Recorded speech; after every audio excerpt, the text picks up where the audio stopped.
चचा, आपने बात तो बहुत उम्दा की है, लेकिन जब रास्ता देखता हूं तो धुंध है, पानी गदला नजर आता है। इस सारी सूरत हाल में कुफार पर कैसे एतमाद कर सकते हैं? अगर उन्होंने दोबारा धोखा दिया तो? लोमड़ी से ज्यादा कोई मक्कार नहीं, मगर बाजार उसकी खाल से भरे पड़े हैं।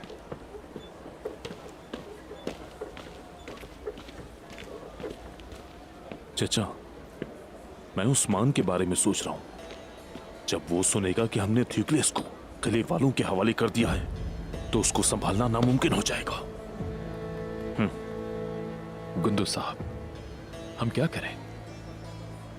उस्मान के गुस्से की वजह से कलोजा हसार से जंग करें।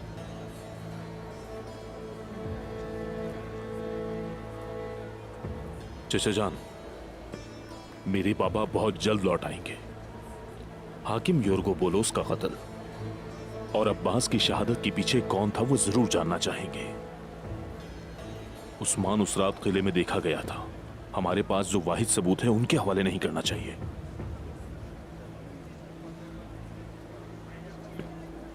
अगर हम उनके हवाले ना करें तो और क्या करें भतीजे?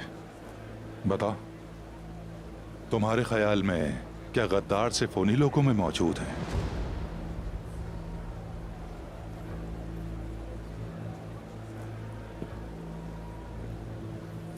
अगर उन्हें पता चला कि थ्यूक्लियस हमारे कब्जे में है, और क्या उस किले में उस्मान का नजर आना उनके लिए जंग का सबब नहीं हो सकता? मेरे भाई की वापसी तक कुलूजा हिसार के साथ तिजारती मुआहदा कायम रहेगा। जिस अमन के लिए कई साल उन्होंने कोशिश की, उसकी बुनियाद रखी, उस्मान की वजह से बर्बाद नहीं कर सकता।